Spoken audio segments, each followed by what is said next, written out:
Hey there, everyone. Welcome back to Utility Sports, and we've got our NFL Week 7 predictions and pick 'em. Just like we do every single week, we're back with another iteration for what's going to be a very fun, highly anticipated Week 7 in the NFL with some really good matchups. Again, some divisional games that are going to be really important when it gets down toward the end of the season. Hopefully, you guys have been enjoying the series so far.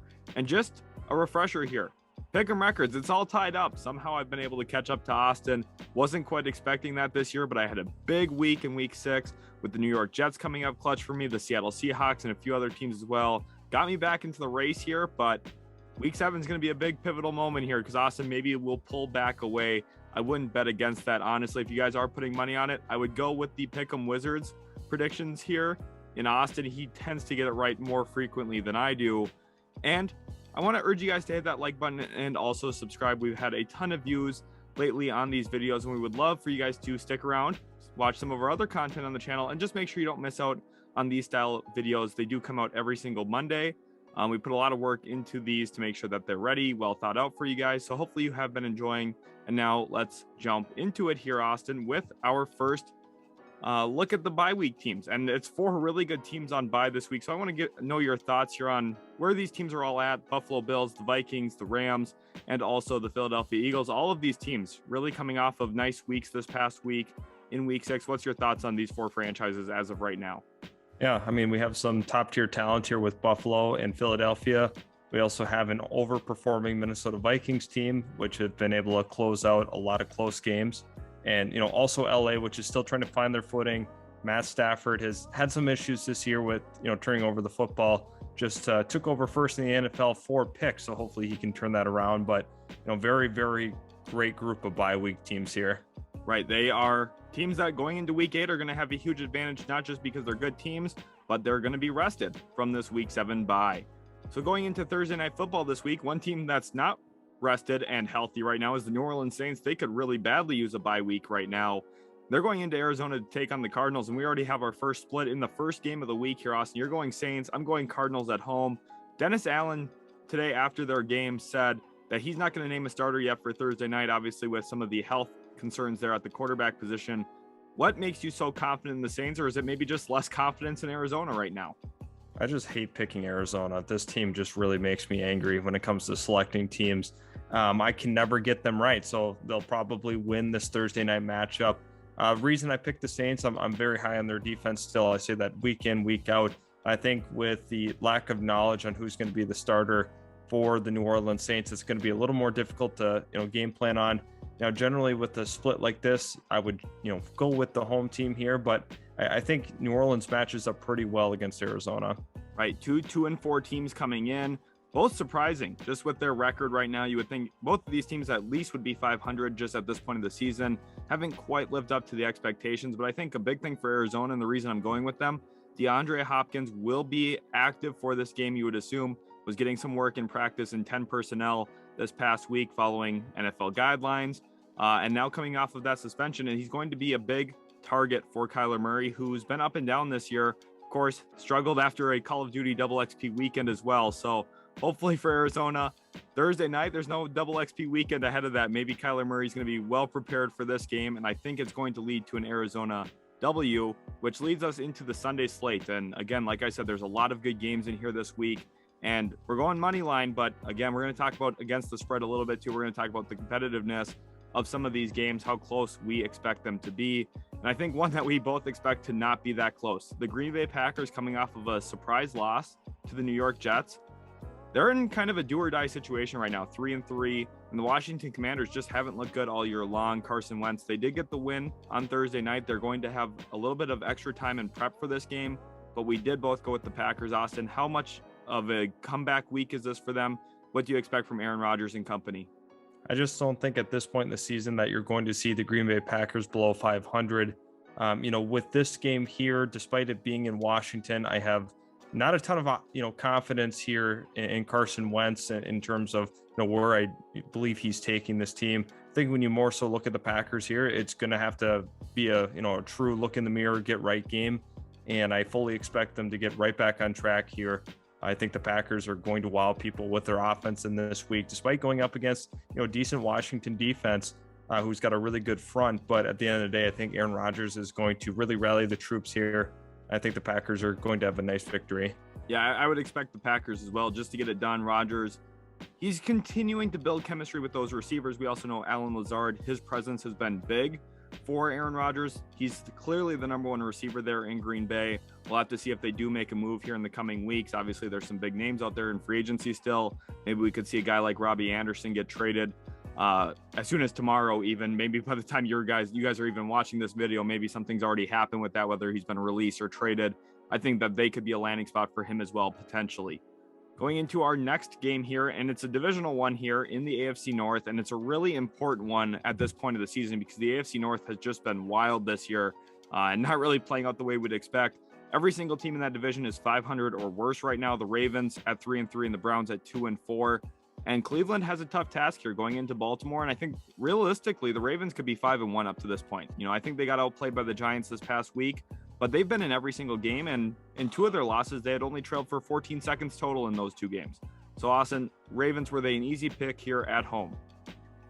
Yeah, I would say so. I mean, for me, I like Baltimore at home in most scenarios, especially against a divisional opponent.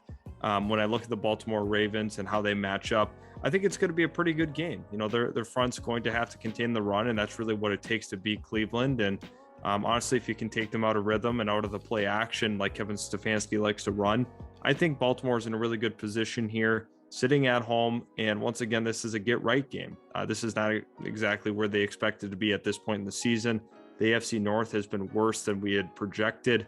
I mean, everybody liked the Steelers, or, you know, they partially liked the Steelers. Everybody liked the Ravens. They liked the Bengals. All of those teams have underperformed. Cleveland's about where we thought they would be without Deshaun Watson. Therefore, I think this is a huge turning point for Baltimore. Right. Cleveland here. It's kind of crazy to think that in week 2 with about 6 minutes left, you were expecting them to move to 2-0. They didn't, obviously, after losing that game to the Jets. And now going into week 7, they only have 2 wins. It's kind of been a disappointment the last couple of weeks just with how early everything seemed to click for them. Jacoby Brissett was playing pretty well at the start of the year, and to find themselves 2-4, you would have to say it is disappointing just based on how the season started for them. But at the end of the day, this, like you said, is kind of where we expect them to be, and 2-5 is where I expect them to be after week 7. Moving into the next game here, another divisional one. Tampa Bay heads into Carolina, and I'm going to say it here. This is a must-win game for the Tampa Bay Buccaneers. They're 3-3. The Carolina Panthers are imploding. Coaching change. Wide receiver doesn't want to be on the field. Christian McCaffrey might not even be on the roster by week 7. Who knows what's going to happen with this Panthers team, but the Buccaneers need to win this one. Just not a great showing against the Pittsburgh Steelers in week 6. Austin, how much pressure here is on Tom Brady, the coaching staff, Todd Bowles? How much pressure is on the Buccaneers organization to win this matchup? Yeah, I think it's an enormous amount of pressure going on the road against a team that's not very good. There's a lot of implosion, like you'd already stated. Steve Wilkes is going to have to steer the ship and get them on the right track, but this roster is talent deficient. There's a lot of fundamental issues with this organization right now that's in a total transitional phase. But I look at the Buccaneers as, you know, having to go in and take care of business. They're going to have to run the ball effectively with, you know, Leonard Fournette. They got to get Mike Evans going once again. I think Tampa is definitely struggling. You know, I think part of the time Tom missed during the offseason is playing part of a factor. I think health's a factor. Their offensive line, a lot of moving pieces from last season, therefore causing the perfect storm of everybody hopping off of Tampa Bay, which is fine because a lot of us are still kind of holding faith here and you know, believing in what this team has built. But you know, once again, there's a lot of get right games, and this is the most critical of all of them. Yeah, I definitely agree with you there. Awesome. I'm going to put you on the spot here a little bit. Christian McCaffrey, talked about him as a trade target. Will he be on the Panthers by week 9 past the trade deadline this year, or do you expect him to get moved? And what does the package look like in a rough estimate? Yeah, I think that you're looking at a first-round pick exchanging hands for Christian McCaffrey. I think he will be traded. I think this is the time to do so. I'm on the fence about DJ Moore's availability. I think that, you know, he could still help the next grouping, you know, once they bring in their new regime. He's a guy that you can still build around at the receiver position, but when you're looking at a running back like Christian McCaffrey, it's time to deal him now. He's playing well, and it's time to move on. Very possible we see him moved, like I said, before this game. The Atlanta Falcons head into Cincinnati this week to take on the Bengals, who this is another prime example, Austin, of a team that we did not sell our faith in but a lot of people were by week 2 or week 3 of the season. Everyone was worried about Cincinnati. They started off poorly, just weren't winning games. They've kind of righted the wrongs there. Had a nice week 6. Jamar Chase popped off back in Louisiana, just like you would expect from him and Joe Burrow back in the state where they played college football. And now back at home in Cincinnati, I think we expect them to both go in and take care of business here against Atlanta, though, too, who's been playing really well. 3-3 record as well for Atlanta. They've been a tough competitive football team. Very arguably could be 4-2 even with that roughing the passer call back in week 5 against the Tampa Bay Buccaneers. Austin, how impressed are you with Arthur Smith, and why do the Bengals overcome Arthur Smith's coaching to win this game? I mean, you look at a team that's truly talent deficient on looking at the roster holistically. Atlanta's right up there, probably in the top 3 for that. A team that is rebuilding. I do not believe in Marcus Mariota whatsoever. So it's impressive how they've been able to win games in the fashion they've won them in. So a lot of credit to this coaching staff, a lot of credit to Arthur Smith and what he's been able to build with the few building blocks he's had. And even his best player, Kyle Pitts, has not been necessarily on track for where he should be. So hopefully he's able to get him going. He did score this past week on very, very little volume, though. I think that's the big difference maker potentially in this game, is if they can get Kyle Pitts going. But once again, I just think the Bengals are too talented on offense for Atlanta to be able to stop. I don't see that happening. You look at Jamar Chase is going to be a matchup nightmare. AJ Terrell on the other side of the ball is going to have to be that true lockdown guy in order for them to win. But there's too many other weapons. You have T. Higgins, you have Tyler Boyd, Joe Mixon. This is a nice group, and they're really starting to put it together finally. 2 of the best playmakers from the 2021 draft, Kyle Pitts, Jamar Chase going head-to-head here, and you and I both agree Cincinnati comes out on top. Moving into our next matchup now, we have the Detroit Lions heading into Dallas. The Lions coming off of a bye week here in week 6. That impacts my decision. I went with the Lions winning this game. I know Dallas has been the fun Cinderella story. That kind of came to a halt a little bit on Sunday night against the Philadelphia Eagles. Of course, started that game down 20 points essentially with how they performed early out of the gate there. So for me, I like the Lions here. Obviously, Dak Prescott has started to participate in practice a little bit, and maybe he's back for this game. Austin, are you anticipating Dak to potentially play at this point? Obviously, it is still early based on where we are at with when we're recording this. That's what made this game very tough to pick, because I'm kind of trying to operate under the idea that Dak might play.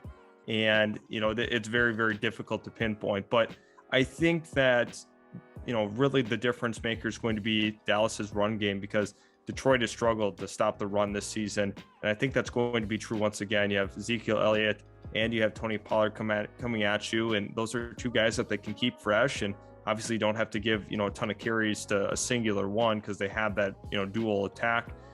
Detroit, this is once again, one of those games where you have to figure, if they lose this one, are we finally starting to question Dan Campbell? He's been a fun storyline, but I think he's been insanely overrated throughout his time in Detroit, and Detroit fans could be really mad at that statement, but everybody thought that they were going to be a playoff team this year because of Hard Knocks, and I'm sorry, they just aren't. So sorry about the salt in the wound there, but they've been struggling this year, especially defensively. Offensively, they've looked good. A lot of credit there, but defensively, they got to get it fixed quick. Right. If they move to 1-5, you could basically bury their NFC North chances in the grave, especially since Minnesota's 5-1 right now heading into a bye week. There's a polar opposite there between the records if the Lions do lose this week, which is why I think they're going to come out focused, very intense off of their bye week, and that's why I'm betting on them. But Lions fans, just in case you do lose in week 7 here, the NBA season's right around the corner. Jaden Ivey's going to be fun. Cade Cunningham's going to be fun.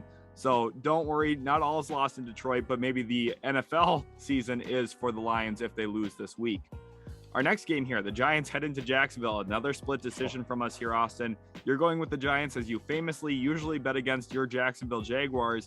But you know me, I'm betting on Jacksonville, and I'm betting on this Brian Daboll, New York Giants Cinderella story to end in Duval County. I think the Jaguars get the job done here. The Giants are 5-1. They've been a great story. They've played really good football. But the Jacksonville Jaguars, I think if everything clicks for them, they have the rushing attack that can kind of slow down the pass rush from the New York Giants. We saw Kayvon Thibodeau make a big play in week 6. And I also think that the Jaguars have the receivers to challenge some of what the Giants have in the back half. I think that Christian Kirk could be due for a big week this week. I would like to see that from him. We saw that the first 3 weeks of the season kind of faded a little bit more recently. And I think that if they move the football the way they're capable of, and we get a game from Trevor Lawrence that I know he's capable of, we've seen it so many times in the collegiate level and a few times at the NFL level. If he plays the way I think he can, I think the Jaguars win this game narrowly by 3, maybe 4 points. It's going to be a really tight matchup for me. But Austin, the Giants here, records are very different between these two teams. Obviously, the Giants feel like the safer pick. How close do you think this game really plays out? Oh, I don't think it's, really going to be that close. I think Jacksonville is going to make a ton of mistakes. Watching that Indianapolis game, I had a little bit of hope for Jacksonville. 0 for 2 when I've selected them this year. I'm not picking them the rest of the way. Good luck. It doesn't matter if they're playing the Texans again. I'm definitely picking against them. I'm not picking Arizona anymore. I'm not picking Jacksonville. I'm going to stay with that. New York should be able to, run all over this run defense. If they throw anywhere in Shaq Griffin's direction, it's probably a 95% chance that it's getting completed. So I'm going to take the Giants in this one, and I'm going to sleep very good tonight with that selection. Picking against the Jaguars, I think this is good for your fandom, because if they do win, you're going to be happy because they're your favorite team. But if they lose, you're going to say, hey, my pick 'em record, look at how good it looks now. And you know me, I'm picking the Jaguars basically week in, week out at this point. And, if I'm wrong about it, well, that's all right. Hopefully I get some of the other games right. Our next game here now, staying in the AFC South, we have the Indianapolis Colts taking on the Tennessee Titans, in which these two teams were kind of the two favorites in this division right now. Matt Ryan, well, he's second in the league in interceptions up to this point, and well, the Titans haven't looked great either. Both of these teams have had their flaws. The Colts did get the win over the Jaguars this past week. The Titans, not really sure what to expect from them going into this matchup. You went Titans, I went Colts. I think that the big reason for me, I like Michael Pittman a lot more than I like any of Tennessee's corners coming into this matchup, and I think that Pittman, if he can do what he did in week 6, have another big game, it really favors the Colts winning even on the road here. Austin, what do you like about Tennessee in this one? I like the rushing attack like I have in the past here. I just think Tennessee is a very, very tough team to stop on the ground. Indianapolis had a lot of issues defending against the run. We've seen the Jermichael Hasty big touchdown for over 50 yards. We had seen Travis Etienne very, very efficiently pick up 80 yards on the ground. There was a lot to love about the rushing attack that Jacksonville had against Indianapolis. And as much praise as this Indy defense gets all the time, they struggled a little bit last week against the run, and obviously that's Tennessee's strength. So with the Titans being at home and with having the arguably the best running back in the NFL in the backfield for the Titans, plays a little favorably, in my opinion, for Tennessee. Yeah, perhaps the Colts are missing Eberflus, who they lost to the Bears, as their new head coach from last season. Houston Texans here going to Las Vegas to take on the Raiders. Both of these teams were on bye in week 6, so they're going to be well prepared. I think this could be a really fun game to actually watch this week, despite, the records not really indicating that these two teams are great teams. I think that, there's going to be a lot of preparation from both of these teams, and all the players are going to be fresh, which is going to make it a good matchup. And for me, I went with the Raiders because I just think the roster on paper is much better. And if Derek Carr remembers how to play quarterback like he has in some of their wins, and when he doesn't look like he knows how to play quarterback, they lose. As long as he looks like a competent QB, they should win this game for me. Austin, are you worried about this pick at all? Nah, honestly, yeah, a little bit, just with the Raiders offensive line. And, I think Houston can pick up a couple of cheap wins here and there, and it might be due to the Raiders just like being out of flow offensively. I do have some concerns with this team. However, I just, when you look at the talent, there's really no reason that the Raiders should lose this game. But I mean, we've said that in a couple of their other games, and they're just not clicking offensively. Some people even thought the Raiders were going to win that division this year. Yikes, that's a bad take. So looking at it now, I just, especially with the Raiders being at home, I feel a little more confident in this team. We talked about a must-win game earlier for the Tampa Bay Buccaneers. This has got to be the headliner must-win game across the NFL. If the Raiders lose here, their season looks really, really hopeless, honestly, at this point. So they got to get a win, and I expect them to here at home against the Houston Texans. Next game, my New York Jets head into Denver to take on the Broncos, and boy, are the Jets a feel-good story. 4-2 record. I don't think anyone was expecting that, not even Robert Saleh, even though he said keep the receipts. To be honest, in a lot of these games, I just think that people are a little too excited about the Jets. I think that the win against the Packers was really their first good team win. And even then, the offense wasn't great. I believe Zach Wilson had about 95 passing yards through 2.5 quarters in that one. Obviously, the running game came alive in the fourth quarter. They've been a really good fourth quarter team this year. But for me, Denver at home just feels safer. And unfortunately for the Jets here, they're not facing a backup or third string QB like they have in 3 of their 4 wins. So for me, I just think, again, Denver feels safer. Russell Wilson's played like a backup QB this year, but he's not a backup QB. I think this is maybe a get-right game for him as well. Hopefully they can play well against the Jets. Remember, we are recording this before Monday Night Football, so maybe we see a better Russell Wilson this week in Week 6 as well. But in Week 7 here, I prefer the Broncos. Austin, you're going with the Jets. You're riding the hot hand of New York. Yeah, I like the Jets in this game because I'm looking at this rushing attack, and they've been very, very complete on the ground. Once again, they're not moving the ball as well as they should through the air. Garrett Wilson's a guy they have to get going. Arguably the most talented receiver in this past draft class, and they just haven't gotten him the ball enough since Joe Flacco stopped starting. Therefore, that was something they were getting right when Flacco was the starter. Now Zach Wilson has to really step up here, find arguably their best target. But at the end of the day, the Jets have been playing super well. Sauce Gardner has been absolutely locking up opposing receivers. I think that trend kind of continues into this game. Right. I was very negative about the Jets. 2 bright spots for sure. You mentioned Sauce Gardner. Quinnen Williams also came alive in Week 6 against the Green Bay Packers.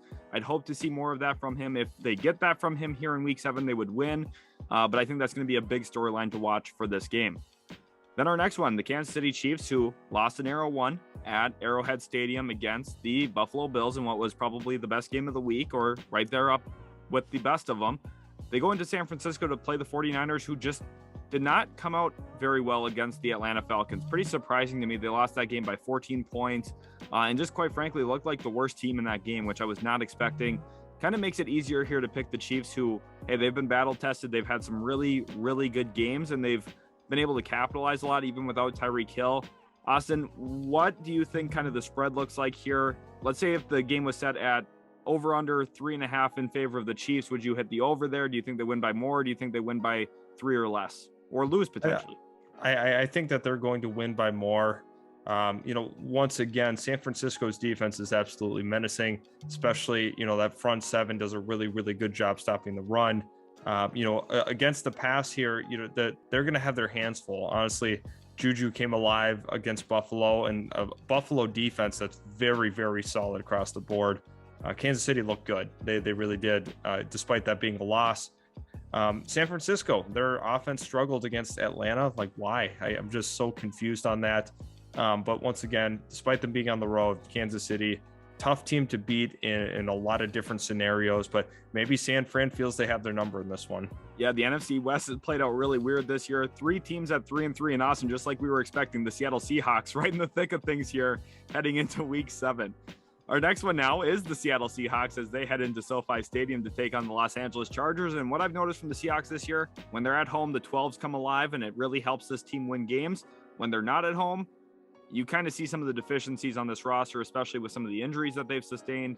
And I think Geno Smith's play just staggers a little bit more as well. It makes it a really easy pick for me here to take the Chargers, who I just think are the better team as well. Austin, again, looking at this game, do you think it's a close one? Do you think Chargers win handedly? I think it's probably going to be a closer game than people are projecting. I just like the Chargers roster holistically, especially when they're at home. Makes it a much easier selection for me. Justin Herbert's clearly the better quarterback in this matchup.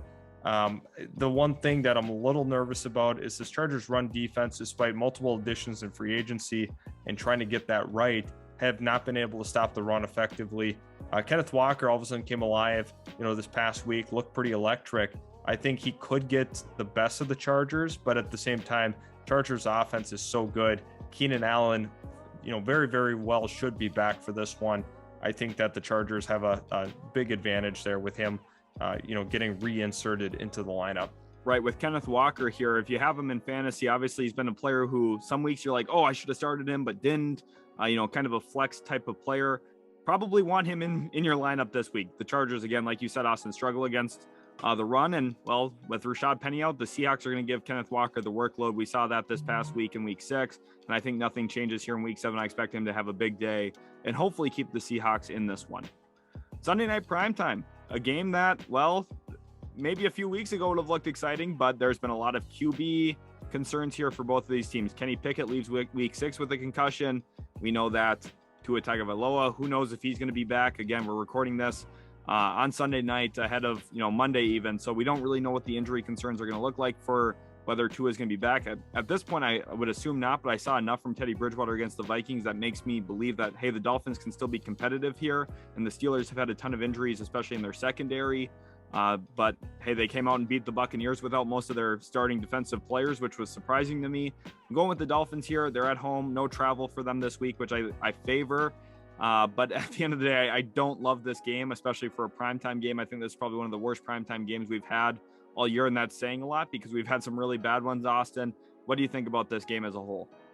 Definitely less exciting than it would have been a couple of weeks ago. However, Jalen Waddle and Tyreek Hill make any game very, very exciting to watch. I think with what you've seen from Teddy Bridgewater, like you previously mentioned, is going to make this offense exciting. I also give Miami's defense a lot of credit, especially against Minnesota, how they were able to contain this offense for the most part. There were a couple plays that were big, but I mean, for the most part, Miami was kind of able to contain Minnesota, despite it looking like Minnesota should be the heavy favorite in that game, even on the road. With Skylar Thompson starting, he goes down, Bridgewater gets reinserted and was healthy enough to stay competitive in that game. I think once again, with them being at home, give Miami a lot of props for hanging in that game as long as they did. I think if they're able to cut out some of those key mistakes they made, definitely a winnable game here against Pittsburgh, which they should force Mitch Trubisky, if he is the starter, into plenty of mistakes. Right. What a bizarre changing of the tide here in Miami. Obviously started the year so great. Fall to 3-3 now at this point. They're kind of at a crisis point with the Buffalo Bills at 5-1. This is a game you should win. You're at home against, who knows, probably, I would have to guess, Mitch Trubisky here at this point. You should win this game, even with Teddy Bridgewater as your QB1 coming into it. Obviously, we'll see what they do at the QB position. Skylar Thompson got roughed up, like you said. So the Dolphins here probably going to have a move to make in their QB room, but I would think Teddy Bridgewater's the guy on Sunday night, and I think that he is enough to get the job done with those elite weapons like you talked about. And then Monday Night Primetime, and the Chicago Bears on primetime. I don't know why the NFL does this to us so much. They definitely disappointed on Thursday with the Washington Commanders and the Bears just, having a total shootout of like no yards and no scoring.